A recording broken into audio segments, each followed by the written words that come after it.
All right, so we're opening up the work session. A little bit late this morning. We had some audio issues. If there's anybody on the line, besides employees and staff, just to give you an FYI. So let's start off with our administrator. And Mike, we're going to go to you, but then right after that, we're going to go to Harley. I said last week we'd give zoning front billing because they always get shoved at the end and they run out of time. So let's get rolling. All right, CARES Act purchases. We have a challenge with the buildings. I don't know. This completely contradicts, just so you know, what we discussed at the last meeting. The last meeting, what we were told was as long as the checks were written prior to the date. But now we're being told that the work has to be completely completed before the drop dead date. Yes. So, I mean, which is it? That was wrong last meeting then? Is that, okay. I was mistaken. I had not researched it enough because it just had not occurred to me about doing construction in 2021. So it's on me, Gabe. Jason, I had sent you that email follow-up. I didn't see a return asking, Jeremy. or no, I responded to Jason. It was Jason, Yeah, right? It was Jason. Oh, Yeah. Asking about if the construction is started, where would we be if it's not completed? Because based on, let's say somebody orders a vehicle or a piece of equipment and it's paid for, but it doesn't arrive prior to December 30, how would that fall, you know?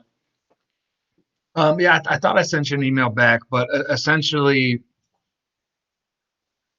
I don't know if the contractor, if we entered into an agreement with the contractor that said everything would be completed by the 31st, and that was a good faith, you know, that wasn't just a means to try to get around these CARES Act regulations, and due to disruptions in the supply chain or, you know, workers getting sick and not being able to work, essentially through no fault of the township, that it didn't get done by the 31st, that would still be eligible for CARES Act funds. Otherwise, we'd be able to use CARES Act funds for work that got completed by the 31st, but couldn't necessarily use it for stuff that happened after that covered period. Okay. So at least, so for Station 1, We'll get that. they can probably just revise the contract and Yeah, They have assume to work- revise the contract. They're saying they're going to take 120 days, start Well, December that's a 14th. tell 'em, yeah. We'll let them know that it has to be, we'll fix that, but obviously Station 2 is not gonna, so unless something else comes out to extend or further money. Chief and I met with a contractor over there to look at options in case the addition came in too high. Didn't even think of it not being eligible with the duration of the construction, but we got a proposal to create sleeping area in the back behind the weight room, so the very back of the building, and that came in at like $35,000. Cutting in some windows so they have windows in the bedroom for egress, framing up the walls, electrical, flooring, I forget what else. That number, that 35,000, there was an allotment for electric baseboard heaters, but we're gonna have to do some of those like wall hung units, the Mitsubishi or whatever they are. So that's gonna be slightly more if we want to go in that direction. Well, how else would you get air conditioning there? Yeah, that'd be the only way to do that. Yeah. Right. And then if we also talked about how to reconfigure the existing sleeping area into additional showers or restroom, or redoing that area. That wouldn't fit within the budget, but I think there'd be some money left to at least do maybe the plumbing work to prepare for it under the 50. You know, so if we want to move forward with that option. Aren't those two separate projects? It would be 50 and 50, wouldn't it? Right. But I don't know that you can't start the restroom one until the new sleeping quarters are built and operational. You don't have any place to sleep. No, but I know, but what you stated was to keep it under 50, but those are two completely separate different projects. So the 50,000 wouldn't apply the threshold wouldn't apply to the plumbing up front and the combined project in the back. It's two separate projects. So really you're 50,000 for the back and 50,000 for renovations up front. Right. Combined, because there's two. No, I'm just saying, but what I was just saying is that we don't have to be concerned about keeping it under 50 per se, because it's two separate projects completely different building, parts of the But the building. only thing is you can't start the Well, sure. bathroom until the back's done and people are moved back there. Right. So time-wise, I don't know if that would work. Can't set up just some temporary sleeping arrangements for them in the meantime. Mobile home or something. For months at a time, how long is that gonna take? Month and a half. Can't or take so. till December 31st. Yeah, well, Well, we could talk to them about that. I mean, what he was talking about, I don't think would take a lot of time. I mean, like I said, that was a plan B, but Well, 'cause, I mean, and I guess even early on, if the HVAC isn't up and running quite yet, I mean, maybe that was still. Jason, are we able to like buy all of the Materials? materials and everything? So I guess there's two things, as a general rule, you can't prepay for things. So, I mean, we could get it delivered. I mean, it's not. and you also kind of look at previous dealing, is that something you guys have done in the past where you buy materials and stuff up front, and then have construction continue? But if it was as simple as buying materials and then those sitting around until 2021 when construction got started, I'd be a little hesitant about that. You know, too, it's also possible when and if they do something new, that these deadlines get extended a little that's what bit. I said a few Yeah. minute ago, You know what but I mean? That's- we can't that's- bank on that, I wouldn't, can't bank on it right now, but it wouldn't totally shock me if that happened, just like with the people, when they did that, those paycheck protection loans. The other thing I'd throw out there is we will be one of the communities that gets a separate audit just for this. If you spend more than $750,000, you get a separate audit for this, as opposed to if it's under 750, it's part of your regular biannual audit. So for whatever it's worth, we will get our own audit just looking at what we did with CARES Act funds. It's just How much should we get total? $988,000. Okay. So, I mean, I don't know, my thought is try to get them rolling on the back piece with including as much prep work, underground, but they're gonna have to cut the floor up to do the plumbing. Get that in place. Chief, you mentioned, you have a building maintenance budget. Right. That, if we can't do the showers as CARES money, there's an option to do a project later out of that. Also thought of another idea so that back area would be sleeping quarters, which is technically a garage space.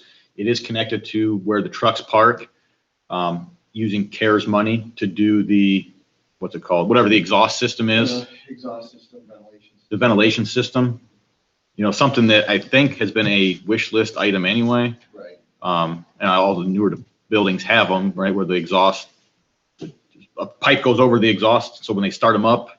Right. Since we're putting oh, sleeping they don't have quarters, those there? Not 1 and 2. Oh, really?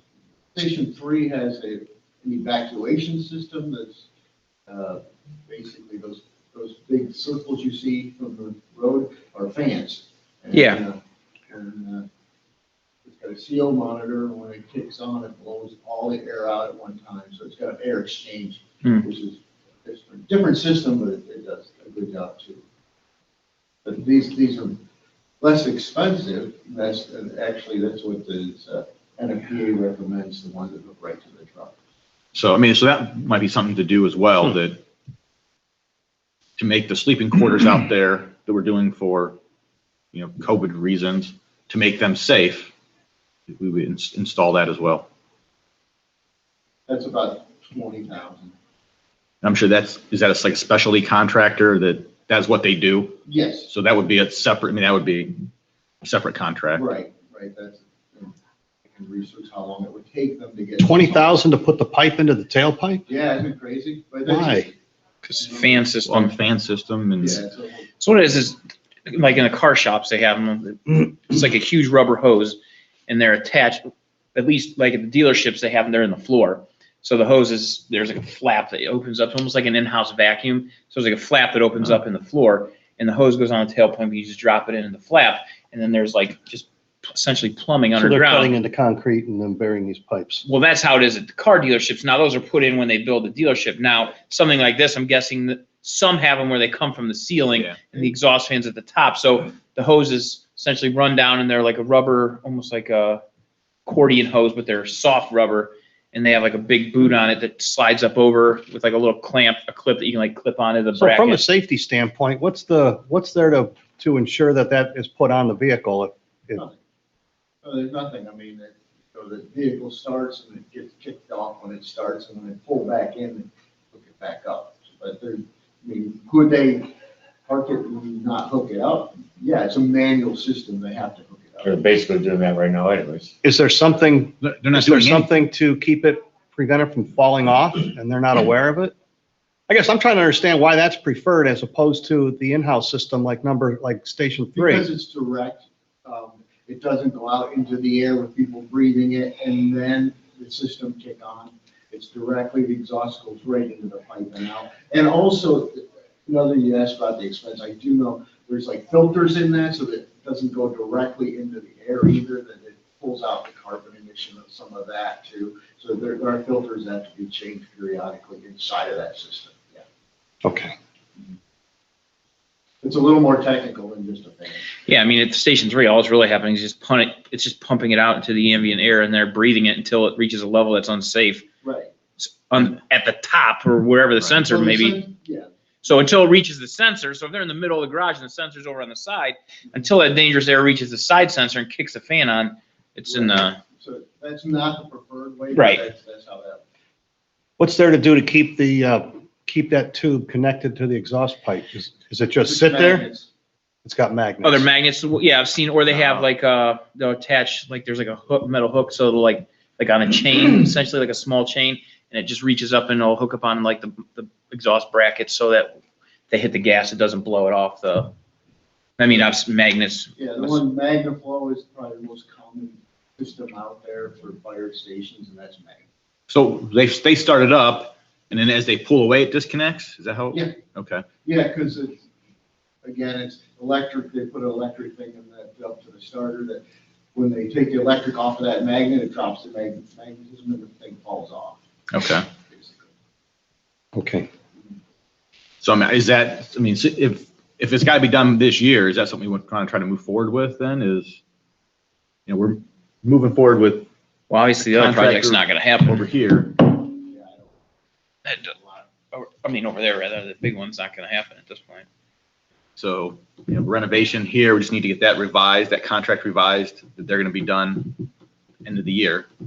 Is there a portable system that could be used that could be converted to a permanent solution later? What are you talking about? What he's talking Perhaps. about, something I have to that's, research. where you're not putting it into the I ground, mean, you're not piping it out, it's like a self-contained unit. Yeah, you stick a hose on it, stick it out the garage door.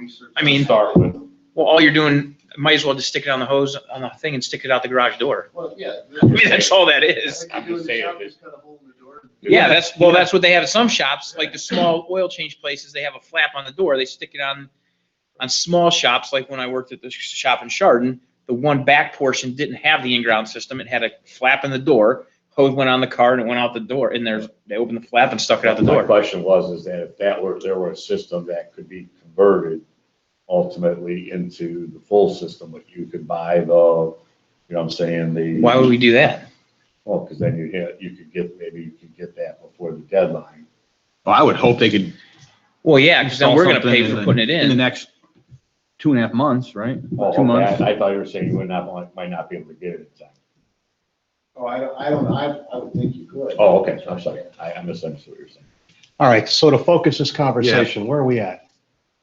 What's moving forward? What's potentially on hold? Do you have to revise the contract to finish by the end of the year for Station 1? Gabe made that contract, with Jim? Is that with Jim? Yeah, well, this one's a go, so I mean, I just told him to adjust that it'll have to be done by 12/31. Yeah, I mean, that's, Yeah, that's Did what you we're just talking text them? yeah, So Did they're he say going okay?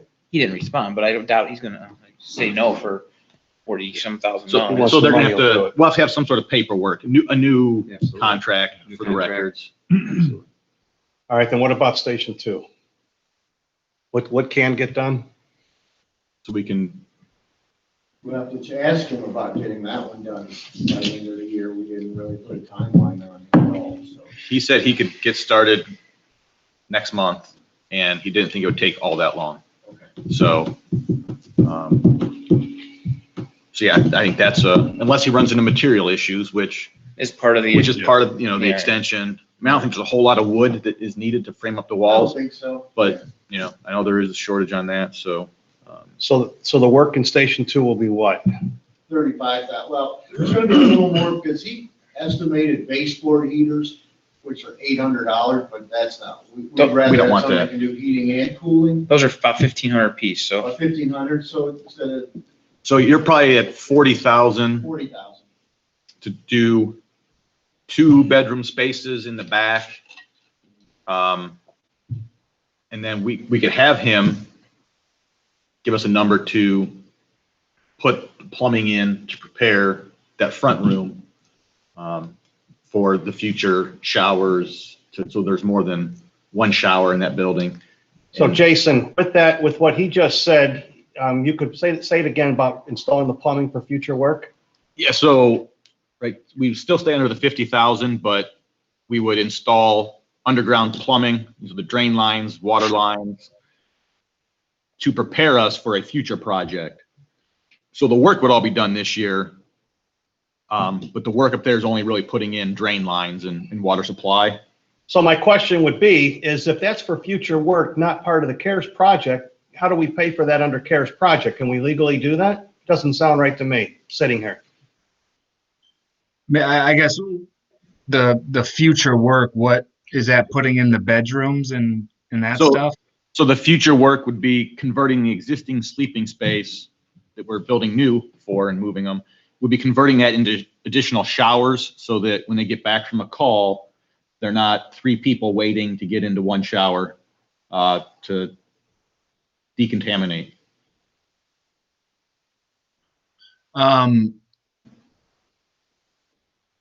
would that future work, I guess one of the questions would be the how realistic that future work is to happen. I mean, if that's going to happen, then I think kind of laying this groundwork, as long as it's within that, covered period.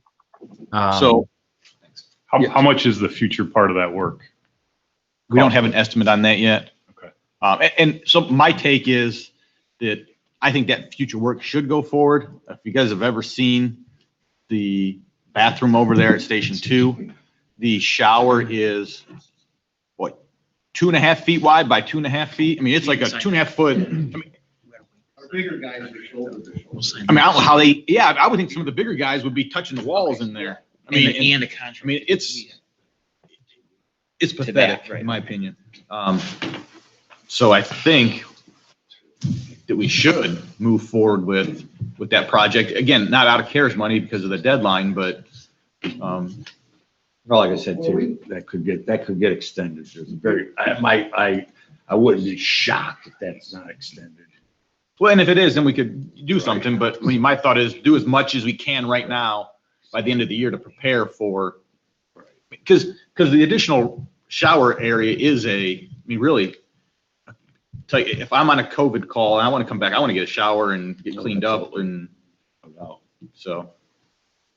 And you don't want, if you're touching the sides or whatever, that whole thing should get decontaminated itself before someone else even went in there. So Station 1 is being taken care of, as you're describing already, with the showers and the bathrooms, right? Yeah, That's all being Here. done. Yes, that's Yeah. done. So we could always move the money down the road. I mean, you can not manipulate. You've got money to work with, and you might have to pull back somewhere else to give something here, and I'm sure we can make an adjustment within the budget. Right? So it's not going to be ridiculously expensive. So to No. answer your question, Jason, it's very realistic if this goes forward that we'll be doing something within the year or in the first part of next year, I would think. Yeah. We follow it up with our money to finish it. Then, I mean, yeah, I mean, the ultimate project there is definitely COVID related. It's more showers, so folks don't have to wait in line to get decontaminated. It falls within the covered period. It obviously wasn't budgeted for. and it's incurred due to the pandemic, so I would say that wouldn't be a fair expense. And then if they extend this thing into next year, then we're covered with COVID, and if they don't, then we'll pay for it out of our own pocket. Yeah, then I think we definitely would have to pay for it out of our own pocket because we'd have to guarantee that we're still going to do the whole project. Right. Just putting that plumbing in by itself is not necessarily COVID related, but if you're saying we're definitely doing this and we're definitely doing that, whether we have to pay for it I with our guess we own need to know money. what that's gonna cost us out of the So, budget. all right, so And that's Jeremy, why I was asking how much the second. Yeah, half of that exactly. is. That's something we need to know. Right. well, if a house bathroom remodel costs, it could be anywhere from $10,000 to $20,000, you're in that range, so, It's gonna be another 30 grand. It's gonna be 30. yeah, so Yeah. you're gonna be, so you're putting 3 showers in and At you're gonna least. be in that range, 30 grand, which, That's an old building. Who knows what we're gonna run into up there too, so. well, but they'll get the plumbing and stuff on the others. So yes, that's the idea. Get the plumbing in now and then, So Yeah. Jeremy, with what you just said, do you think that if the COVID gets extended into next year, we'll be able to use COVID money, or because we're committing now to this, we're gonna have to stick with our own money? No, I think if it gets extended, I mean, who knows how they're gonna write it, but I would guess that if the COVID money got extended. I we could think use they it for the put second these part. limits in there originally, thinking that things were gonna open up a little faster. Like, we're opening up way faster than a lot of other places are. I mean, you look at places like, California, New York City, I mean, they're not even open yet. So none of the things that they could potentially have wanted to do, a lot of those things they're not even being able to do because of the, what I'm saying? Because of their Okay. situation there, so. So I should we guess get- would be like they did with that paycheck protection, though. They went from 8 weeks to basically 28 weeks for that paycheck protection loan. And my guess is they're gonna extend that again. All right, so we'll just see how it rolls. One way or another, it'll So- get done. so we're if gonna we get them include it- started. I just keep progressing and. Yeah, so we'll get it started, include that into it, and then we'll either have to pay for it ourselves, or if there's an extension, we'll cover it that way. Either way, it'll get done. Okay. All right, so what's next with what we have to talk about on that? is Chief still looking at the exhaust system then for that station? Well, yeah, and so from a safety standpoint, my God, if the thing ain't right, you could die in your sleep and not know it, so that's a guaranteed. Okay. Now, you won't know you did. I mean, somebody could die and they wouldn't know what they're At least you breathing. wouldn't know. That's the way to They go. wouldn't know they're dead. At least you don't know. We do have carbon monoxide detectors. Okay. So that- So we'll get them rolling on that. But if they're sleeping right there, I mean, that's That- dangerous that as goes heck, off. so. Yeah, So- those will go off. So then you'll have to get, I think it's the long-term exposure that we're concerned about. so we'll get them, I'll talk to him, we'll get him set up to get going again. And then in advance of that area will have to be cleaned out. And I will get there's a couple of companies I haven't talked to. When I was doing grants for the ventilation system, I really wasn't, I was going with the higher buck companies. There's some ones that can do it probably for a little less, and I can talk to them too. So then do we need to have another Okay. meeting to get that work going? So or if we can need he to, from go? a time frame, we could do a special meeting, Mike. So just keep your ear to the wall, you two communicate, and if we have to have a special meeting, just let us know, and we'll get something scheduled, Yeah, so, yeah. okay? We're on a time crunch. Okay, so what else you got, Michael? Next is, I received an email from the treasurer of Riverside High School, or Riverside School Board, asking if the township has any funds that we're not spending out of our CARES Act, would we consider granting it to the school system? And I told them I thought we were probably going to be spending all the money we had, but that I would pass the request on to the trustees. What are they looking for? Do you know? Nope. They would take whatever we're able to subgrant to them. My take is we would consider it, but like you said, we're looking to spend the money we have. So They with what, understand that, they're just, with what Sure, just, they're probably asking everybody, yes. hey, if you got it, can you give it to us? with what just happened though, with having to complete by a certain date, do we having things falling off our project? Off our list, right? Today, Station 1 is in this. We have $162,000 left that's unencumbered. Well, minus, did you subtract the amount for the plan drawings for Station 2. Station 2 that we had prepared? That has to come out, obviously. Yeah, Somebody has to give that to me. I Sure, have to okay. see it in writing for it to go on our spreadsheet, so I'm keeping an accurate total. What about the vehicle? Isn't there vehicles that we're putting on here that's now gonna come in after? Everything's already accounted for. The 162 is unencumbered. I thought, I'm not thinking to interrupt you, but just to make sure I'm following this here, I thought it had to be delivered by that date. Yeah. So if you're buying a squad, can the squad be delivered? It's delivered. You've already got it? I do. How the hell did that happen? We're good at this. Actually, I guess we so. we have a salesman that, he likes us, so he knew we were probably gonna get this, and was holding it for us. So we said yes. It's amazing what happens when you tell them they need it by a certain date or they don't get the money. Especially when you can pay cash, they really love it. So the 162,000, take off whatever we're spending at Station 2, right, that number, that is unencumbered. And we have some things we put on the back burner that I put in my reports that you can consider. So just ballpark speaking, if it's 162 and the addition you're talking about to Station 2 is like 40 grand? It'd probably be close to 50. But what about the additional we just brought up with getting the plumbing ran? So that's, all that's gotta Includes be, that? yeah, so that, the work for them's gotta be under the 50. So So it's about 50. we're gonna do as much as we can. So there's about 110 left, ballpark, Yeah, and then minus the air system. which is another 20? But you gotta do 2 stations. Yeah, 40 for the two. Right, so, because because it applies here, right, with, I would guess, I don't, yes. Right. I mean, we could say that we needed it to, with we're the, moving back to the bedrooms into an area Okay. that it's not currently at, so. so then, yeah, so I mean, moving the bedrooms, then, Well, we need a ventilation system here too, right? Right. That's what he was saying. Yeah. So, I mean, add that in, whatever that costs. You said 20 a place, so we're down to 110, or down to 70? Yeah. Approximately. We've Okay, still got time. Yeah, we got time. Technically, we have till the end of December to make our decisions and spend our money. I thought we have to encumber it by 11/20. Well, I'm sorry, yes, it needs to be encumbered by November 20th. So our next meeting is November 3rd, unless we have a special meeting. so Michael, can you get We this? we have an I election thought day? I thought we moved it. We have not moved this meeting. It's Oh. November 3rd in the evening.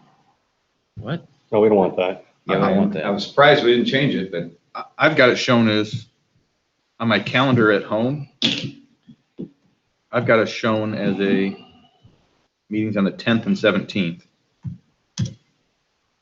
I don't show that, but I don't want it on that on the 3rd. It's just, that's a crazy day for everybody. Why don't we go the 10th and well, that's Thanksgiving, the 24th. So if you move it to Wednesday, the 4th? I thought we don't have the 10th and 17th in It's there? gonna be, we watching I that. don't- well, run I don't watch show it, John. football No, okay. or the Super we Bowl. didn't change it. No? It could have been wishful thinking. We do every year, but we didn't, yeah, it's a trustee's call. I thought we did well in advance. No, maybe not.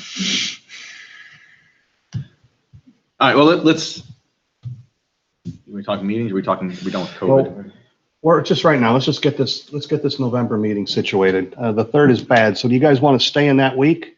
Like the 4th or the 5th, which is Wednesday, Thursday? Or do you want to go into the following week to the 10th? I could do the 4th. Well, hopefully the Wednesday. 4th we have a hangover, but, Do you want to do the 4th and, I can do the 4th and 17th or 10th and 17th. Just when you go one week after the other, I know. it's better to space them out. I like how we do it, but what do you have there, Gabe? I'm fine either way. You're good either way? So the 4th would be an evening meeting. So if there's a hangover, you'd have a chance I to recover. So we're Okay. changing from the 3rd to the 4th? Josh? I'm fine with, Yes, the 4th, November 4th. hold on a minute, hold on. Let me double check. Okay. November 4th, and that is a evening meeting, right? Yes, it is. Okay, that works for me.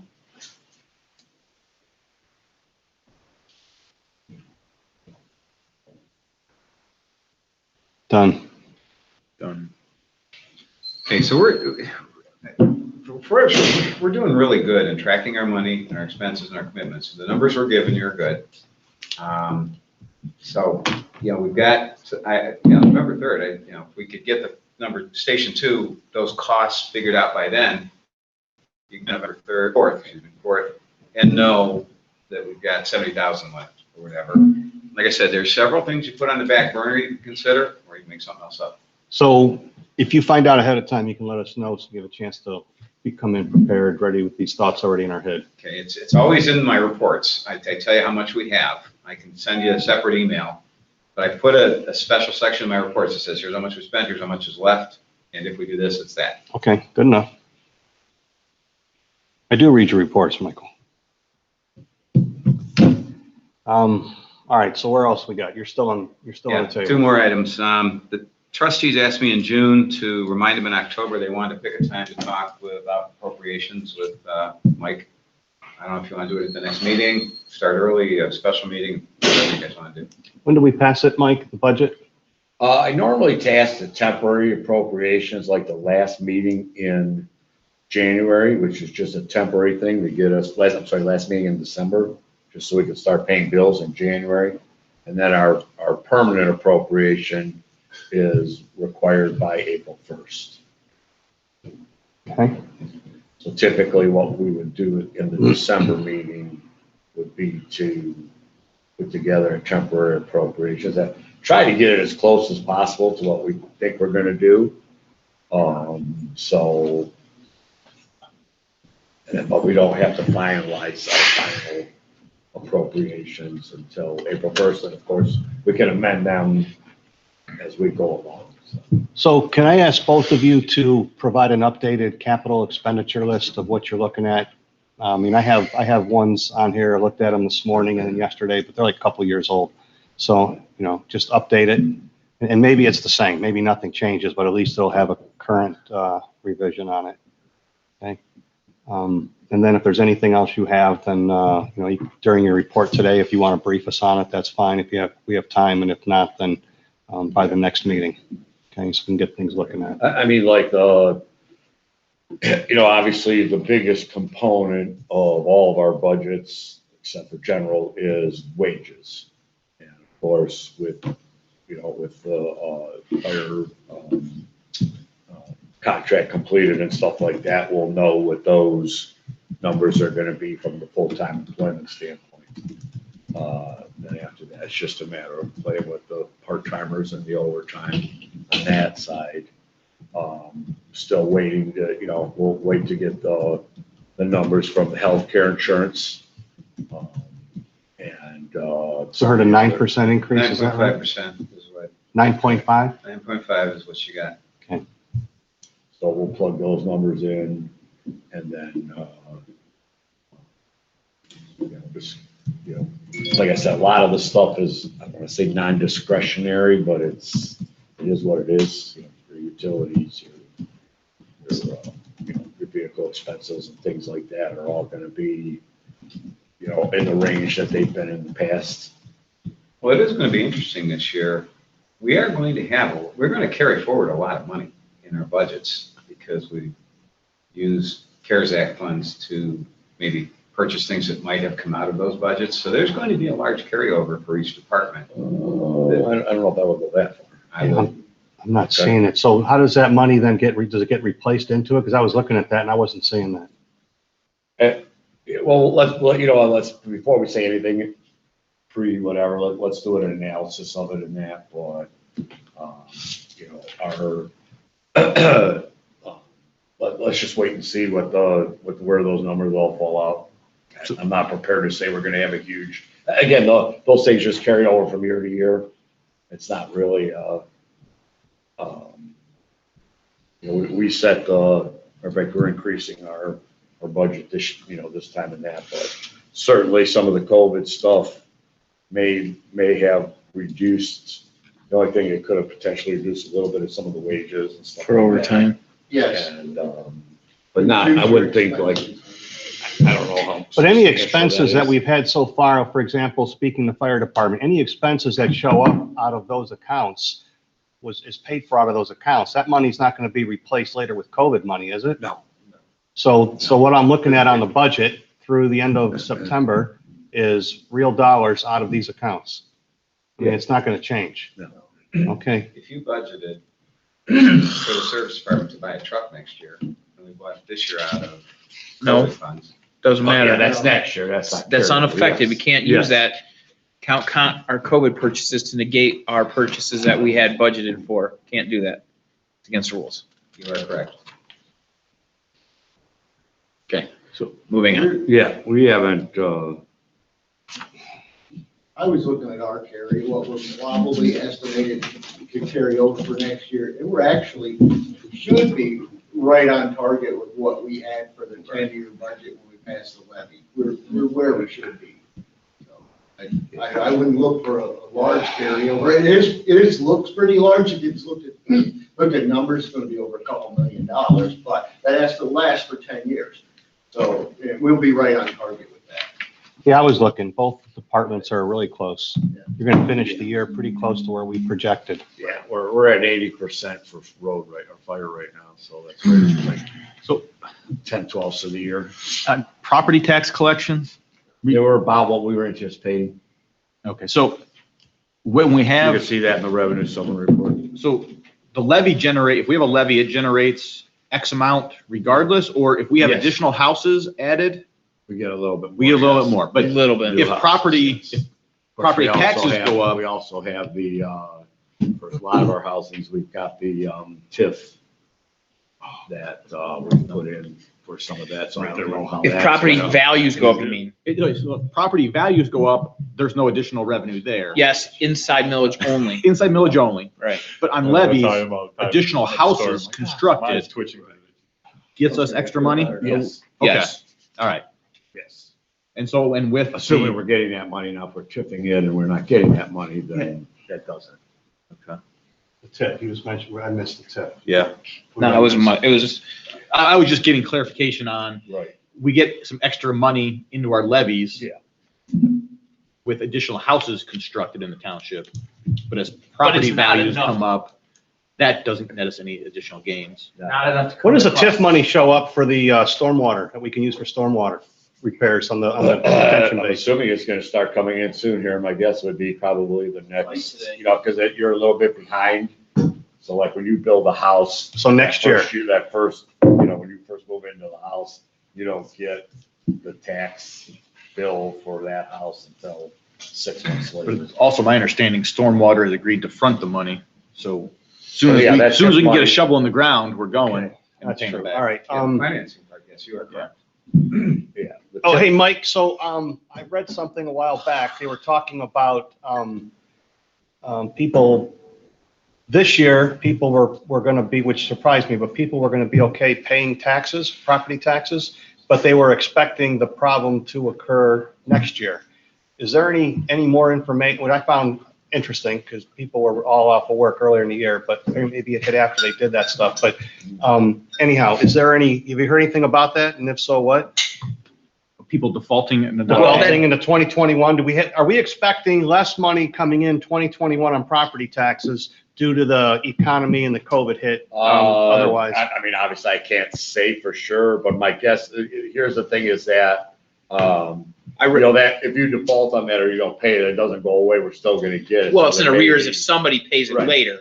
Correct. But what I read is that in most cases, our state being one, that luckily the gates were open, so to speak, before the permanent damage was done in that regards to foreclosure and housing type of Right. calamity. So luckily, things were opened up enough back up to prevent what That they concern. thought could have happened, right? Like we experienced in 09, 08, 09, 10, those type of things with the foreclosures. That luckily the gates were open enough, early enough that it prevented mass defaults, which would have negatively impacted, Right. especially. Okay. But- And again, you know, those, less of a concern. Those Yeah. things don't go away. So if you don't pay your real estate taxes or whatever, even if you go through a default or whatever, the very first thing that gets paid in a foreclosure or anything like that are real estate taxes. We get paid first before the banks get paid or anything like that. There could be a delay potentially if there's a, you know what I'm saying, but in our budget and the way things are going, I don't anticipate that to be anything that that's debilitating. on our Okay. side. Michael, what do you have next on your list? I have one last item. A resident who lives on Prestwick Path, which is the new street off of Blaze Nemeth into Fairway Pines, wanted to come to the public meeting at 11. I encouraged him instead to just attend virtually. And he and a few of his neighbors will be. They would like to ask the trustees to install a street light at the intersection of Prestwick Path and Blaze Nemeth Road, the entrance into Prestwick Path. Okay, so how is all that paid? Let's just, I think we all know the answer, but can you just tell us Do they have streetlights on their street? yes, No, not streetlight, stoplight. No, street light. No, he wants a street light. No. Oh, I wants think a it said street light on stoplight. Blaze No, Nemeth. He's looking for a Oh, lighted up. isn't Blaze Nemeth? That's not our road, is it? That would be a county issue. yeah, but I mean, there's other county roads there's streetlights on that we pay for. Well, That we've inherited, right? we, Madison Well, that's Avenue is different. one. I know. I'm just saying. Inheriting and building a new one. Correct. Right. typically what we've been doing, any new ones, is we would have the residents petition, we come up with the dollar amounts and. Yeah. He doesn't want them down the street. He doesn't want to do that. He just wants one at the entrance to the street on Blaze Nemeth. Well, right, to That's serve pretty his good. neighborhood, Pardon me? to serve that neighborhood essentially, because there's nobody else that's in need of that light Yeah, except that neighborhood. So I think what Mike's saying is that you would petition that No. neighborhood to put a street light at the top They of don't their have them down in street. Heatherstone. Well, they're going to So say they don't want on the street. They just want. Well, I Well, understand. they can petition whatever they want. If they don't want it on the street, they could just. Mike, all right, in your report, you mentioned something about the developer was going to do it or supposed to. No. This was a new request. It's never been discussed. before. Typically, the developers always do that themselves. In the neighborhood, this is on Right. Blaze Nemeth, completely separate. That's the problem, I think, is that it's on Blaze Nemeth, So let me just not throw this in out there. their, I drove it the other night after dark. There's a light coming out of the trailer home park. There's a light coming out of Greenway. And then there's a light in front of North Shore Condominium Complex on Blaze Nemeth lighting the road. So they're wanting the same thing. Should probably ask the county to replicate that then. You know, there are no lights. There are no lights going down Bacon Road coming out of Marsh Landing or coming out of any of this. I think one of the streets in the Pines has it, the other one does not. But so you could say Yeah. precedent isn't set, or you could say it is on Blaze Nemeth because it's a main road coming in. What does it cost to do that? What's the cost? Well, There's an initial cost and then a monthly. Did you get an estimate for the Monthly. one I for, got an estimate for a different one. Probably $4,500, $2,500 Plus a monthly cost forever, plus the monthly cost. 4,500, right? forever. 2,500 Oh, for some For a reason I was new- thinking 4,500. for new pole and light. Typically 2,500. Okay. And then your monthly bill isn't going to be really much, right? Probably minuscule. Forever. In perpetuity. So there is street lighting in the development, is that? Yes. So, I mean, can we make a request of the developer? I mean, we can't force them to do anything, but say, look, you have street lighting in the development. Some residents who moved in there have asked, will you put up a street light here? And We've been very accommodating to the requests that they've had and to accommodate their changes and those type of things. For them to pull $3,000 out of their pocket, let's say, to build another 200 homes, I don't necessarily think that that's outlandish to ask them to do Or they that. could just incorporate it into their current streetlight district if yes. they've got one already. absolutely, that's what I'm thinking. Well, yeah. We don't want them just to build it and turn it over to us. We want them to build it and Yeah. have it tied into their existing. I wouldn't care. I don't know to be what honest the with you, rules but and I like it. regulations are that, but I don't think that would be a big deal. And for you. since Mike's jotting this down, so I'm assuming he's gonna be calling the developer. When you have that discussion, do we also have the discussion with the road they're gonna pop out to Bacon Road? Right, they're gonna put an intersection on Bacon Road, They are. so, that as well, that, Can they get the light closer to, if they're going to have, they always have lights on their streets. And if they're going to do that, can they get it either closer to Bacon Road or do the same thing on Bacon Road? Because now you've got an exit coming off of Marsh Landing, catty corner to that. And you'll have both of those. But the lighting on Bacon Road is poor, but it's a township. I mean, it is what it is, and we're fine with it, but this one's Bacon Road or Blaze. So, all right, And- let us know what you find out. And Mike, I did go back and look at your report. I made that up apparently. I thought there was something in there about the developer, some sort of discussion, so I apologize. I had That's your all. back, Mike. Right? I knew it wasn't there. I had your back. All right, we That's all I done? have. Okay, Harley, Hey, early. we're going to zoning. Okay, your time's up.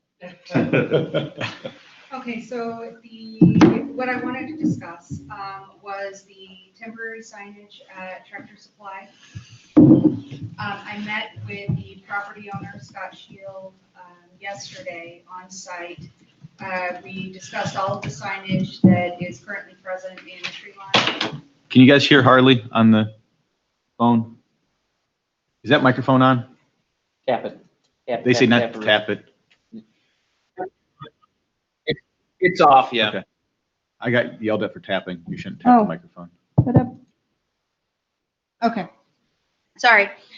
So I met with Scott Shield, the property owner where the Tractor Supply is located, to discuss the temporary signage. We also discussed the corral space. So if the trustees would like to be informed on that, we can discuss that as well. Yes.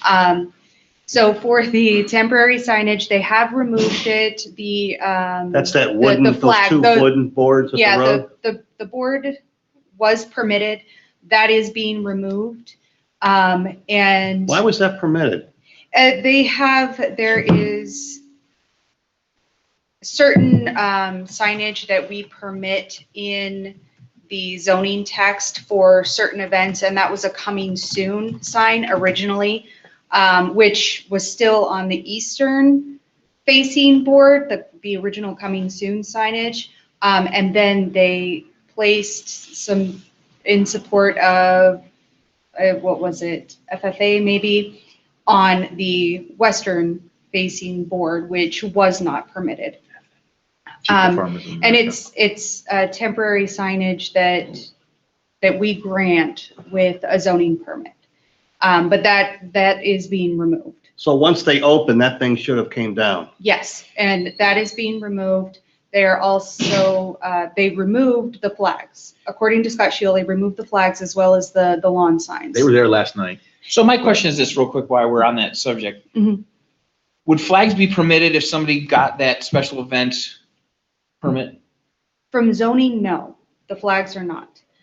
There is certain signage that is prohibited in our zoning code, and how we have permitted certain types of signage we wouldn't necessarily permit per zoning is the business owner or applicant, for example, for the,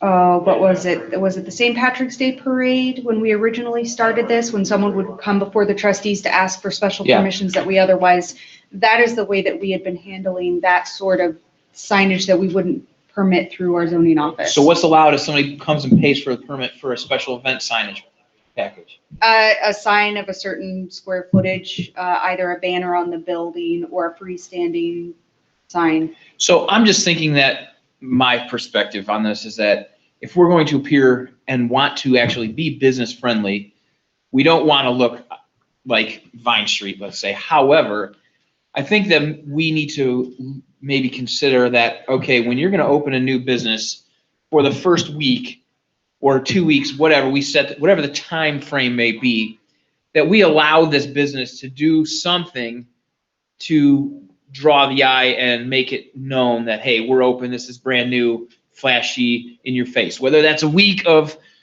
a flat teardrop flag or signs in the tree lawn, something that, now I know this was a highly anticipated business and they probably didn't need it, but nonetheless, you got a business that probably invested $1 million to be in our township.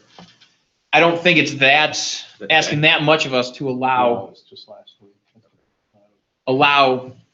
some sort of display flags for a week or two to announce their grand opening in our community. Not in perpetuity forever, and maybe we set some sort of controls on it, but I think it's only right. I mean, how much do they pay in permits just to go through the process? And I know that's, but by the time BZA sign permit, blah, blah, blah, they probably spent a couple grand in the township on permits, and then $1 million to put the business in there. I don't know. I feel like if we're gonna be business friendly, one way to do that is allow them to really display and give that flash that, hey, we're here. So I don't disagree, but what they had up, I mean, this is, you live over there, so that's the backside No, of what they had. That's I'm talking. That big thing is one thing. I'm addressing more of like the flashy small teardrop flags that they had in the front. I'm okay with that. I'm okay with that on a limited basis, but That's here's what I'm the thing, saying. right? We don't allow it right now, and they did it No, I understand. so it's That's like- why I said moving forward, I think it's something we need to look at in our zoning code. to say when you open a new business, as part of your permit, you have 1 week. You can have teardrop flag of what in the front to allow that to show that, hey, we're here, and we're allowing them to make a splash that they're here. So on kind of the other side of that, I mean, would we be permitted to go, if they're up right now, could we go over there and take them down and bring them here to the township and make them come pick them up? We could, yes. Okay. Because the yard signs just looked horrendous. I mean, the teardrop sign's one thing, but then they got yard signs pointing to the entrance. It just looked terrible. And the fact that they advertised being in Painesville instead of Painesville Township didn't help the matter, in my opinion. Throw it out there. Well, and that's what I said from the beginning. I kept asking Rich, put me in contact with the person so I can help. We can do something to the township, promote it, and so we can address that ahead of time. You asked Josh for them to make sure that they put a sign up like Aldi they made at Painesville Township, and I don't know if that's. I think that was the whole point of trying to find the contact person that really could get something done there. Yeah, we had a lot of issues with the communication between us and our requirements and Tractor Supply. And the issue was that Tractor Supply was, Scott Shield, the property owner, was going through the conditional use permit process and everything on behalf of Tractor Supply corporate and wasn't working with anyone locally. And so he himself didn't have the most appropriate contact to deal with all of these requirements that we had. He did assure me when we met yesterday that he did forward all of the documents that we gave them to Tractor Supply. Tractor Supply is the one that, corporate is the one that provided the drawings of the black aluminum ornamental fencing, and for whatever reason, it just didn't go down their chain to the contractor that initially installed the chain link. So that's been the issue that we're having. But Scott has had a meeting with the store manager, and so he's working with him. And coincidentally, I mentioned to Scott the lack of advertising in Painesville Township, and then Or the absence. the absence of Painesville Township in their advertisement. And Mike pointed out to me a few days later, maybe a week later, that Painesville Township, the Tractor Supply location opening was in the News Herald, and every other sentence was Tractor Supply in Painesville Township Tractor Supply. So But that was that Justin? Was that the reporter? Yes. That they know, the reporters know. And let's be honest, with all due respect to the News Herald, the eyes on that are much different than a big flashy red ad in multiple publications. Yeah, that's true. That's true. And I did say maybe coincidentally, but I mentioned it to Scott, who has discussed all of this with the Tractor Supply manager. So hopefully moving forward, the advertisements are correct. In the meantime, regarding the temporary signage, they, according to Scott this morning, they had removed all of the temporary signs and were Including the V-board. plywood signs too? I don't believe that was done yet, but they're removing that. That's coming out. When? Take a run, Josh. He didn't give me a date, but I'll double check with him. So after double this check, to and get if a they don't date. get it done within a time frame, then send our guys over to chop the darn thing out. Okay. Okay, I I can mean, do give that. them, this is ridiculous. They want, this is a two-way street. Right. We're Painesville Township. First of all, we're Painesville Township. We're here to help you. We have things to go by. And if their corporate can't communicate and the messages aren't going, I could understand that because I work at a big company too and I know how that goes, but that's not my problem. So their problem is they need to comply and they need to fix, and it needs to happen now. Anything short of that is not going to work. Now, once we get this situated, we'll bend over backwards for you. We want to help you. And he seems like a very nice gentleman, and you're getting a lot of great communication, but the communication is not making its way up. And that's miscommunication. So let's get the communication fixed all the way up. In the meantime, any sign that doesn't have a permit comes out, including the plywood things. They come out immediately. And then if he doesn't do it, then we'll have to take action to enforce our zoning. Yes, but before we end that conversation regarding temporary signage, the store manager and the property owner wanted to request that they be allowed to place the flags up temporarily 1 to 2 weeks for the grand opening event. I would say if they get rid of everything, my opinion would be if they comply and get rid of all the other stuff that we've been telling them to get rid of immediately, I have no problem with them putting the teardrop flags up for the grand opening. However, if they drag their feet and don't do a simple task that we're asking to follow their zoning regulations, then I don't see how it would be any reason for us to give if they're not willing to at least comply to the basics. You know what I'm saying? Mhm. That's my But opinion. didn't they open 2 weeks ago? Yeah, but I don't think they've done their actual like. That was a They're- soft opening. So yeah, I don't think they've done their actually like big Oh. flashy grand opening yet. So when is their big flashy grand I opening? think their official opening was on Saturday. Wasn't it this past Saturday? Okay, so Yeah. it's just Yeah. happened. Okay. Yeah, and so right now they're trying to catch attention Sure, and and get that's their great. sales up Glad at to their help, opening. glad to help, but two-way immediately. street. I'd say a week on the flags if they get rid of this stuff. I give them 2 weeks. 2 weeks, okay. If they get rid of the stuff like by tomorrow, that should be Okay. their, Okay. that should be the given. My opinion. But they don't go up until that comes down. Understood. And that comes let- down anyhow. And Right. And Yes, yes. it's not 2 weeks after it comes down, right? It's, Well, no, from tomorrow they can put them up if they have that off tomorrow, right? Yep. The flags can go up for 2 weeks and then done. Right? Fair? Good? and if that's not gone tomorrow, Then nothing. Well, the If we have to go The pull. 2-week calendar is clicking as of right now. yes. Okay? Yeah. Very good. There you go. Very good. So the sooner they get that down, the sooner those can go up for the rest of the 2 weeks. There you go. Okay. So Perfect. after this meeting, when you call them, say your clock starts right now, go. And I'm assuming, I mean, to get light a fire under Scott, that I mean, he applied for the variances, so if they're in violation, it's on him. We could technically fine him, most likely. Well, we deal with, in most instances, we deal with property owners for violations. In commercial establishments, we have dealt with the tenants. But since But he was the one that applied, Yeah. right? And we have no Still the communication. tenant. He's on their behalf. It's still the tenant. Well, He's obviously being their spokesman, right?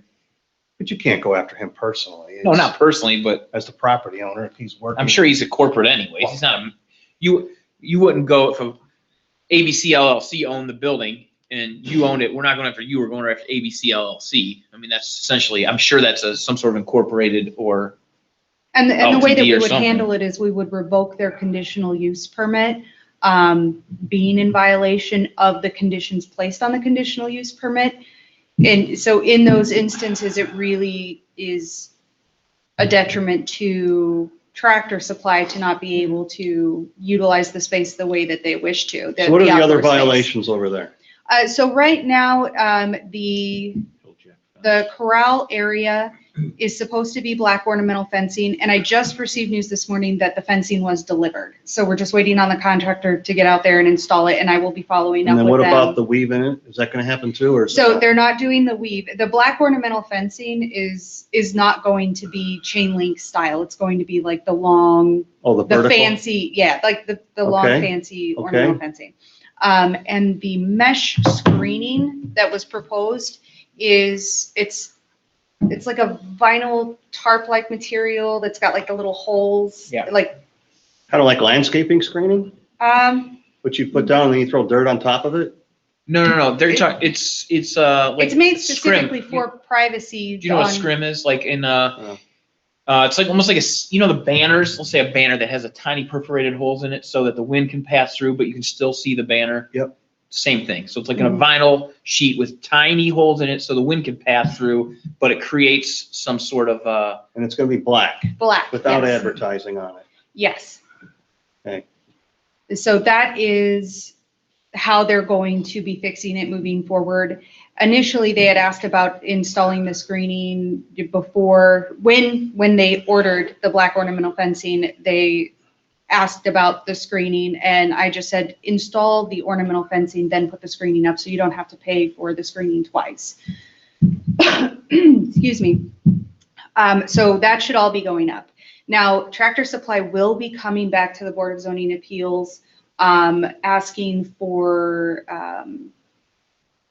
sorry, the word escapes me. Variance. They will be asking to, there's a word here somewhere.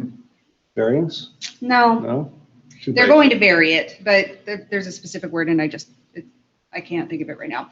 But they're going to ask for a change on their conditional use permit, requesting that the mesh screening, instead of being required on all 4 sides, only be required on the north-facing fencing and the west-facing fencing that borders the roadways, and leaving the others open so customers can see into the corral space, as well as leaving the gate areas unencumbered. So essentially, the side facing their building, the side facing Mark's parking lot will be transparent, and then the other side will be. That will be their request to the Board of Zoning Appeals, who will Not sure about ultimately make that. the decision on that. So when they come to the Board of Zoning Appeals for that, right, they'll be coming, I guess, remind them, if they're coming to Painesville Township to ask that if their advertising has not been updated to that, they should maybe they should update their advertising before they come to ask. You'll be there, right? Yes. Or maybe you could come in. That's a possibility. No, I'm being serious. Yeah, oh, absolutely, yeah. I mean, in all due respect to Classic and the same thing, they have done, and I don't know if you see their TV commercials, their radio Everything. advertisements. Everything. Adrian over there has done an amazing job of transforming their advertising to incorporate the word township. It's pretty great. So like to see. Giant Eagle now, when you call them, I think they're They automatically. automatically I think answer, yeah. It says Painesville Township too. So Now, yeah, so if we could get these 2 car dealerships and Tractor Supply, our big staple anchor businesses, to get on board, it would be good. Okay. And that is all I have. Thank you. Richard, what do you got? Uh-oh. You're scrambling. Well, I had to turn my microphone back on, guys. So listen, we have a lot of text amendments that we're working on. The zoning commission basically is ready to send to you the one to allow the self-storage units, climate-controlled indoor self-storage units, as a conditional use in the B1 district. But they're kind of holding on that because some of the same sections of our zoning text, there are further amendments being proposed to them. This is all good stuff. We haven't seen the comments yet from the County Planning Commission on the other 4 cases. But we will. The Land Use and Zoning Committee is meeting tomorrow or Thursday evening, and that'll go to the Planning Commission next week, and then the following week we'll probably get their recommendations. So at that point, I already have an idea where the Planning Commission is going to go with their recommendations. So we're going to have a little bit of tweaking to do on what went to them so far. The companion piece to all this is kind of like a revision in our zoning fee schedule. You know, once we made demolition a required zoning permit, we had to add it into the fee schedule. At the same time, as we are working on rewriting our signage section, there were some changes to the signing fee schedule that were necessitated. And, you know, we've been having some small projects in the commercial and industrial districts with small accessory buildings. And, you know, it kind of seemed to me like it wasn't fair for a small accessory building to have to pay a $500 minimum zoning fee, I agree. and so forth. So I felt like it was reasonable to suggest tweaking our zoning fees for the non-residential accessory structures in particular. Um, and then we also had the question, like on this safe store, self-storage facility, they're going to build a total of around 113,000 square feet. Well, that would be like an $11,000 zoning permit fee because we don't have a cap on a non-residential fee. And you know, that's kind of excessive. I mean, it doesn't cost us $11,000 to issue a zoning permit for something like that. Does it So even cost 1,500 like Huh? proposed? I mean, you have, 1,500 is much more reasonable, I think. well, I get it, but I'm just referencing back to what you said. It doesn't cost us 11,000 to issue one. Does it cost us 1,500 to issue one?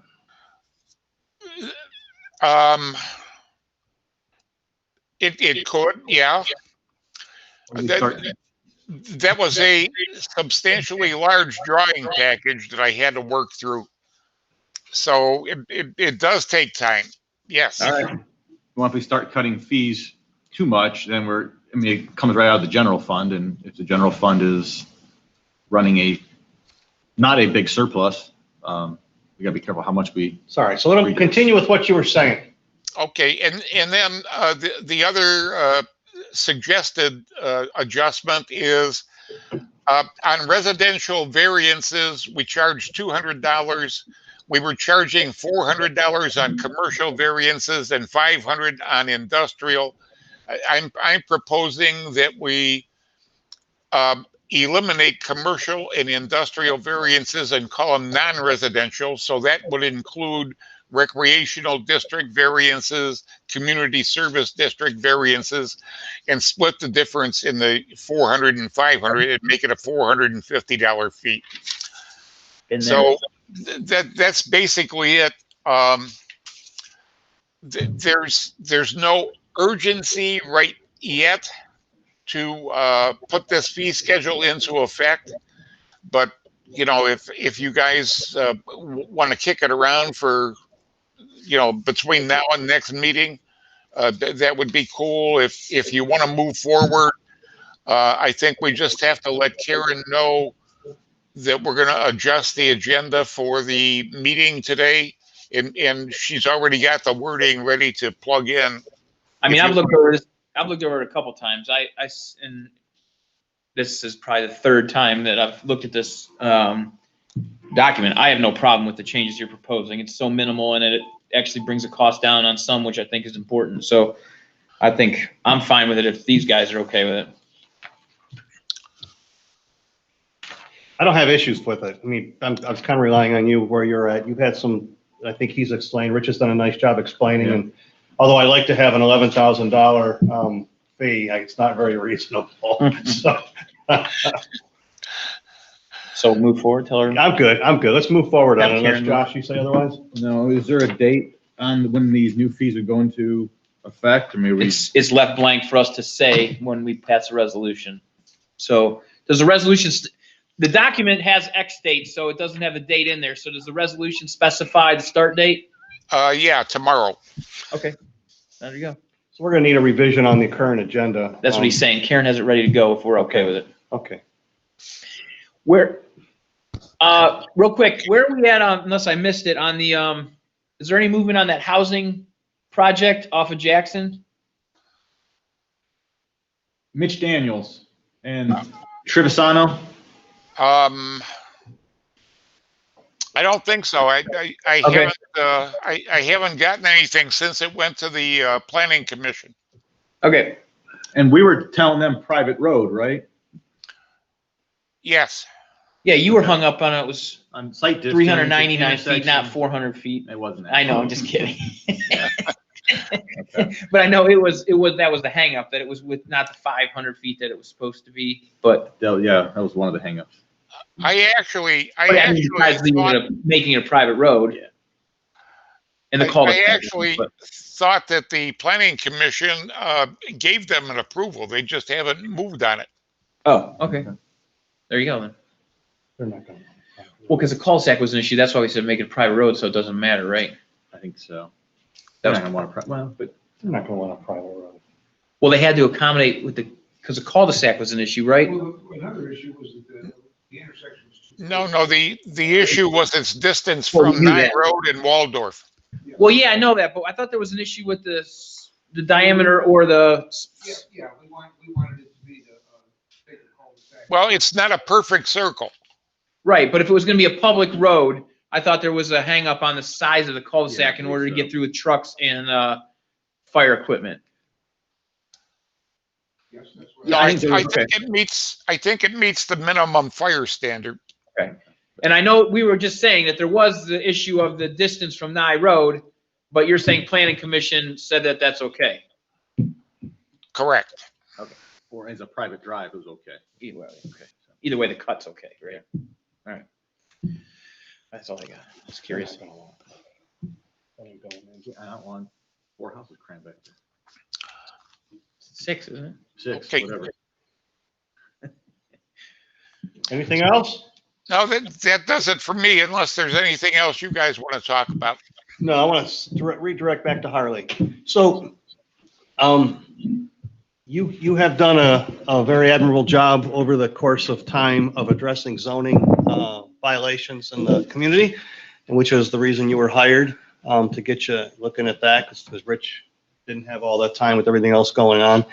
So when there's issues that come up and then you address them, do you have a ticker that you follow up on over the course of time, because you check back on to see if they're still in compliance? I mean, like, pick a house on any street that has had a violation in the past. They correct it 2 years later. I just tend to get some questions sometimes from people.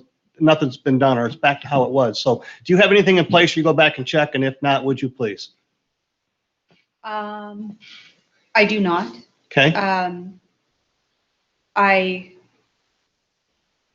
I don't have an issue with the request. The only thing is we already have such a heavy workload that I couldn't see it. Drive time is a significant portion of zoning violations, and so that's time we're out of the office, and it already makes it difficult to tend to office work. Looking at the numbers that I had provided the trustees in previous reports, the workflow numbers, you can see that our zoning permit applications have increased significantly since, I was originally hired in 2015, which is essentially one full-time person. And already we are exceeding Concord Township, and they have 2 full-time employees and 1 part-time. Yeah, but I know, when you stand there, I see it's that cape difficult. wailing behind you, flapping in the wind. So, I can try, I can put something. so I guess in. just- let me minimize that a little bit. When we have some of these houses that are hill jacks, for lack of a better word, and they're treating their property like they live out in the middle of Leroy or Ashtabula County, we've got them, I'm sorry. But those are the kind of homes that I'm interested in. When somebody is putting a mattress up against the side of their house, or they've got cars up on jacks, or they got a stack of tires in the front yard, those specifically are the type of homes that I would like a follow-up. And then if it's still good within 6 months later, God bless them. They fall off the ticker. And maybe you could find some afternoon, 1 day a week or whatever, every other week, one afternoon where you plan to be out of the office doing checks, or I don't know. I mean, Let me ask this to simplify things, and because I think that it seems like an easy request, right? But if you start, how many complaints do we get, and how many do it start adding up? So what I'm thinking is maybe, and I'm going to ask you this, but if, let's say Bill just gets a sheet from her once a month that has 4 addresses on it, and Bill just happens to, and it's 4 streets, he doesn't go out and look at them. He just carries it with him. And if he's in that neighborhood doing something else, he has the check sheet zoning. He can just look and make sure the street's not on there. If it is, 123 Main Street, I'm right there. I'll look, no tires in the yard, checks it off and reports to her that he didn't see it. Or somebody, instead of sending her directly out there, it could be a passive thing when they're in the area, they could check it versus directly. I don't enforce it. oppose that, but I don't know. but she's zoning and she knows what's all in zoning. So Okay. instead of the tires now being gone, there could be something else in place. And so he would say tires are gone. It looked okay to him, but there's still a violation. I'm concerned about repeat offenders in neighborhoods that neighbors are trying to keep their neighborhood looking nice. And I don't want to throw an overload work on you to micromanage this whole process. I've just had complaints that are, they're back to it again. Chuck, can you look at it again? And then I got to contact you. So instead of me having to get a phone call from somebody and then to contact you, I was just asking, not every property, because not every property that has a violation is an issue. In fact, a very small percentage of violations are recurring issues. It's those people who don't respect their neighbors is what I'm referring to. I'm sure you know who they are. I think the one that you're talking about specifically is literally the only house that I visit more than once and keep visiting, and I do it on my own because. Well, I'm sure we're thinking of the same house, but there are some others too. So, Okay. so just, I'm referring to those who live in the township that perhaps want to live or treat their house like they live elsewhere. I will add them to my calendar 6 months out from the date of seeing that they are in compliance and use your discretion. Use your discretion. I'm not trying to get you to go track everybody 6 months later because that's unreasonable, but you know who to look for. Okay. Good. That's fair. All right. Thank you. That's fair. Yeah. All right. I came around. We're good. Okay. Billy, I always go to Chief. Chief, we're saving the best for last this time. Okay, I just wanted to give an update on the high grass violations for this year compared to last year. In 2019, we sent 101 violation notices. The service department cut 28 properties. We submitted $7,379 to the auditor's office for reimbursement. In 2020, the violation notices were down to 74. We only cut 17 and we submitted $4,354. So it may be a situation where people were home because of COVID and cutting their grass more, or I don't know the reason, but we were down this year. So I think that's a good thing. That is People good. are taking care of their properties. Less rain too. Grass thing grows fast. We'd COVID. we'd spoken about the curbside leaf collection, not knowing yet what the school is going to do, and we gave them until the end of the month to let us know, Mike. So we're waiting on that. But I did follow up with Major to see. I'd gotten a price of what they would charge us for one truck and one driver, and then I asked them, "What if you guys just did everything?" Well, that price came in at $6,400 for them to do, and that was each pickup, and that was for them to send as many trucks and as many guys as they could to get it all in one day. And I think that's a little bit high. So I'm proposing that we get one truck and one driver, keep the pickups on a Saturday because that's what the residents are accustomed to, and I would send the garbage truck with 3 guys on this side of the township, and then would send our trucks with a loader on the other side of the township. And I think we could still get it done in one day. And if we didn't get it all done on a Saturday, it would be a couple hours on a Monday. How much was the truck and one driver? It would be $1,240 for an 8-hour day on a Saturday. And we typically had been spending $1,000 to the school group for a Saturday. So I would like to keep it just on the same day, to keep it normal for everybody. So what you said, I apologize, I missed it. You'd have the truck, the garbage truck on which side of the township? On the west side of the township. Okay. And then our trucks with the loader, the trucks that we have with the tarp systems, they would be on the other side of town and they would be closer to take the leaves right back to the service garage and dump them. And then where would the garbage truck take them? Up the nursery, you think, or? I don't, they have a place, a nursery that they take them. Okay. I'm just trying to figure out, what would be the most efficient, I don't know how much they can fit in a truck versus then they got to drive somewhere to unload it.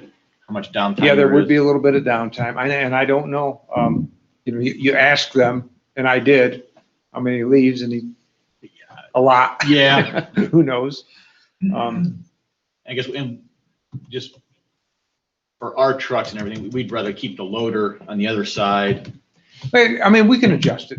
We could adjust it either way. It doesn't, maybe if they're going to Perry to dump them, maybe the garbage truck go on that side, but, Okay. but until we, if we find out from the school that they're still willing to get a club, then I let the garbage company know that our first choice was to support the school in their clubs and their understanding of that. So either way, we've got it covered to still do it on November 7th and December 5th. So And we want to stick with the weekend? Is that? I would, yes. Less traffic probably. Early Saturday mornings. Yeah, my only thought was, people are going to try to, are they going to be trying to, if you did it on a Monday, people have the weekend to rake and bag their leaves. But I get the weekend before. yeah, I mean, you do. Yeah, we give them, and we give them 2 Saturdays to do it, and then the whole month of November, we're open for them to come down and bring them, and a lot of people take advantage of that. So, if there's no objection, we'll consider doing it that way. We'll give the school opportunity first, and if not, we'll have a backup plan. Yeah, see how it goes with the truck. And then, speaking of being open Monday through Friday in November for the leaf drop, I've already put that on the Facebook page. Do we want to? The website. Do we maybe? Sure, put it I'll on do. Facebook. Yeah. Just give me the hours. Yeah. Text me the times and hours and such, and I'll put it up there. Okay. So I had come earlier and asked for the summer help to be extended through the end of October. Well, his last day ended up being Friday because he got a full-time job that wanted him to start this week, and it was a good opportunity for him. So Good for him. good for him. That's what we said. He was a good guy, and I'm glad for him. But So on that same train of thought, time frame, let's get reality here. Before you think it's time that we're going to start looking at an additional full-time guy. I think next summer. That was my plan all along, Okay. was next summer. Yes. Okay. Why? Just for the workload and the things that we've been in, the increased workload and then the increased number of roads. We've already got Cali Farms and Asbury Point and 4 or 5 roads in Fairway Pines. The next phase is starting now, which is going to add a couple more roads. And as we're moving along, we've got the parks to take care of now and the banners and the bus stops, and Right. there's just an increased workload.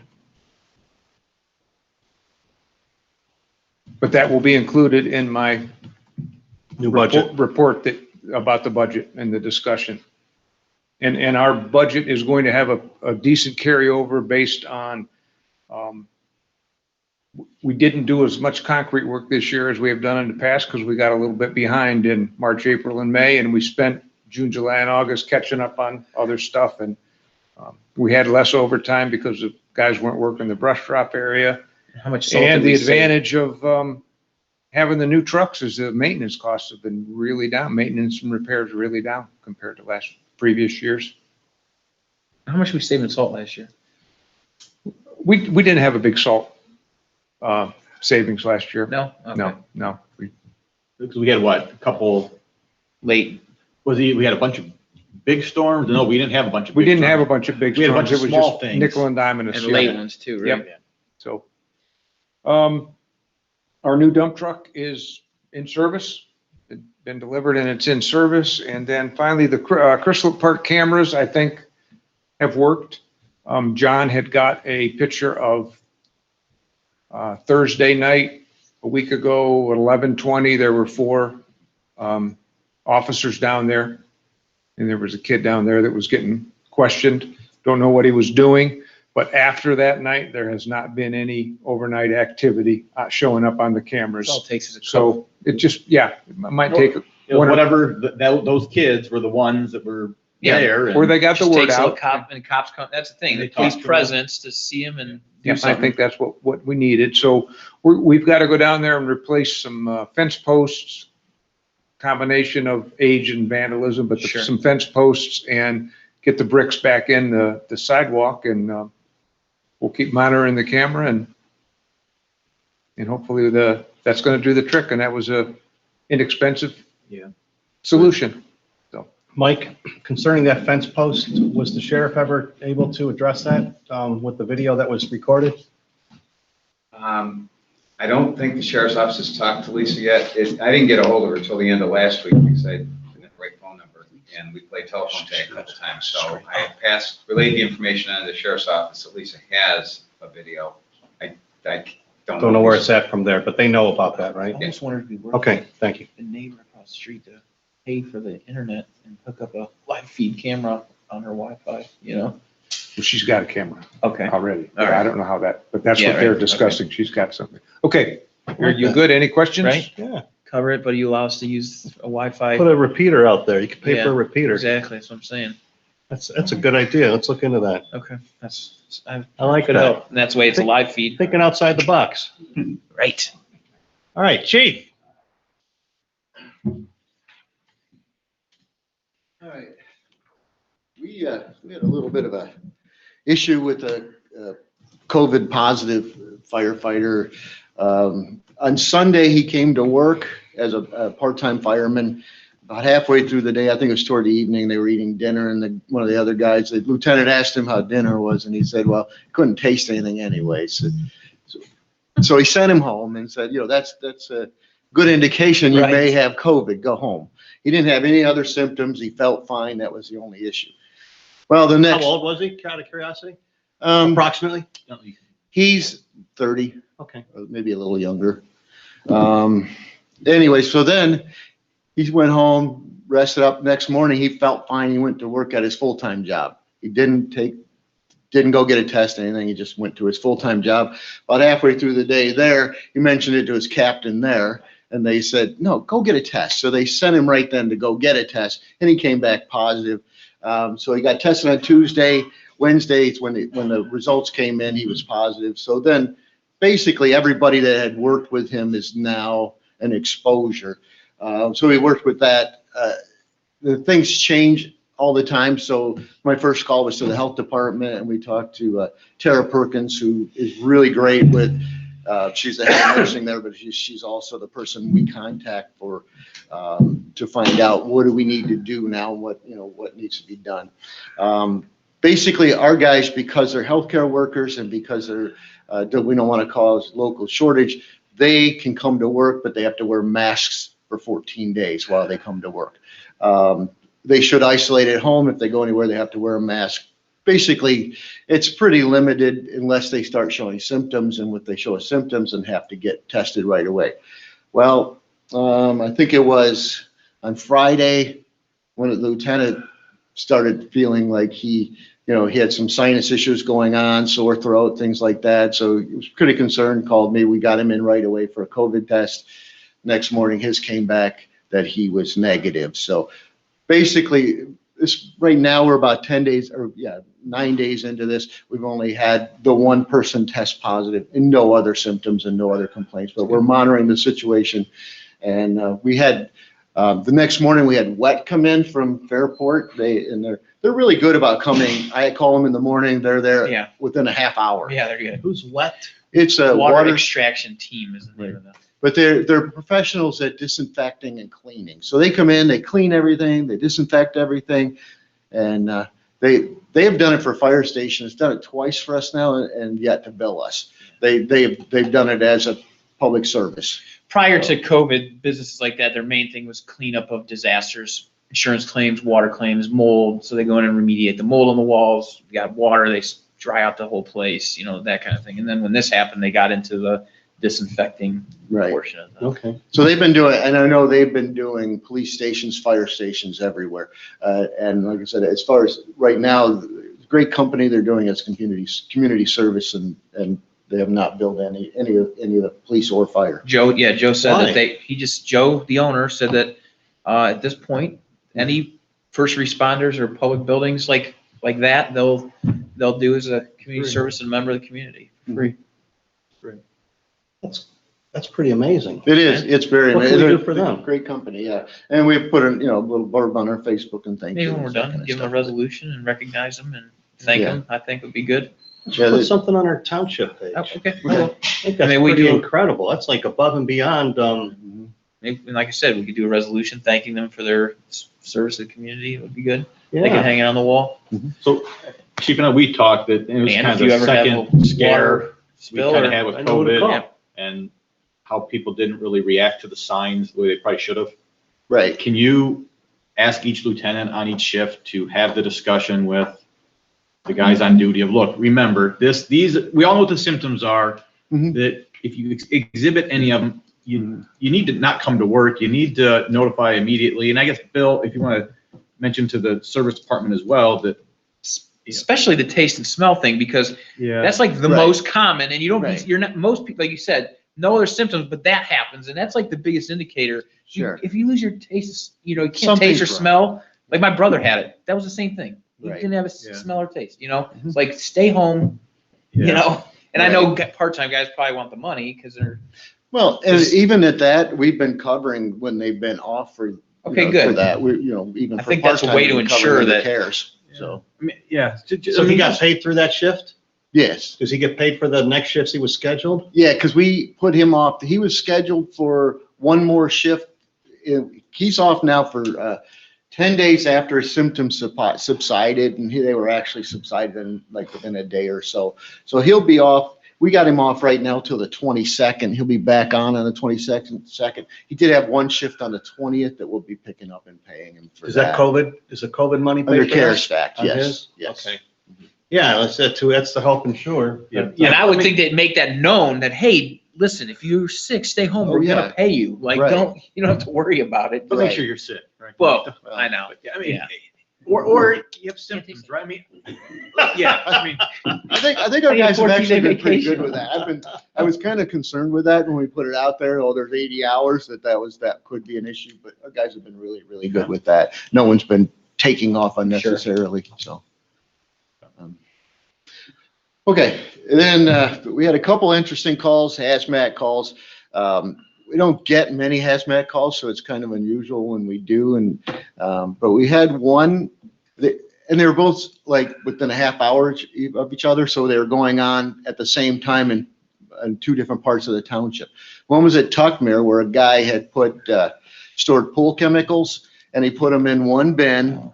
And if you intermix different types of chlorine, they'll cause a reaction. Well, he put them in there, and they couple weeks, they finally started to react, and then They weren't mixed, were they? yeah, he put them in a plastic bin. Oh, Well, no, he didn't, gosh. he had two bottles or whatever next to each other. Okay, Is that what you're saying, right? no, he put them in the same Oh, plastic he poured them bin. in? Well, it was powders, I guess, and he just figured it wouldn't hurt anything. He mixed them together. Probably done it before and nothing ever happened. Right. Well, this time, after a couple of weeks, it got a little moisture, all it took to make it react. And when it did react, we had trouble figuring out what it was because the whole neighborhood smelled like chlorine. was that like at 3 PM one day? Yeah, I That think was I saw a fire truck up there. Okay. yeah. So it was on Tuckmere, but Okay. that's, Yeah. yeah. And so anyways, the thing is that it smelled up the whole neighborhood, and everybody was wondering what, trying to figure out what was going on in the neighborhood. And we finally figured out. We opened up the guy's garage, and all these vapor clouds started coming out Oh, of it. my gosh. Yeah. But it was in a plastic container, which there was really no evidence even of the plastic container because everything melted. Yeah. So except for the fumes and some moisture on the floor that would look like unusual, it just, you wouldn't have known where it came No from. fire, just. No fire, Reaction. just this We had- terrible off gassing that went, like I said, throughout the neighborhood. We had a guy almost blow up his kitchen, mixing his pool chemicals in his kitchen. Oh, Same yeah? thing, trying to mix them in one jug to just pour it in, and he literally almost blew up his kitchen from. So, and then at the same time that was going on, and they were trying to figure out what was happening and where the chlorine was coming from.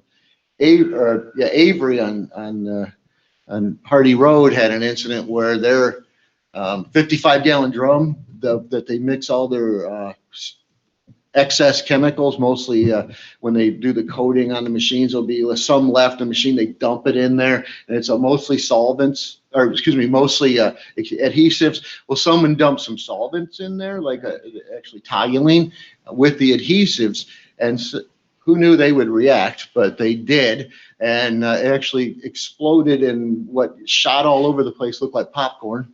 But it was like little pieces of plastic almost. Crazy. And 2 people ended up going to the hospital. But nobody was seriously injured and they were treated and released. But, it was just weird because we don't get many of those and we had 2 of them going on at the same time. Right? Yeah, When it rains, it pours, right? right. Our new squad's in. The guys are, they're loading it up with equipment now. I wouldn't be surprised to get it in service this week. Does it have the lift in it? It has a lift in it. The lift is already in it. It's a nice squad. Josh, you stopped over and saw it. I'll bring it over here. I should have had him bring it over to this meeting, but when they get it in service, I'll bring it over. They still need to, it's not lettered yet. It doesn't have any of that stuff on it that we would normally have on it, but we've got the guy, American Sign on Madison Avenue, is making up the decals and stuff to get that done.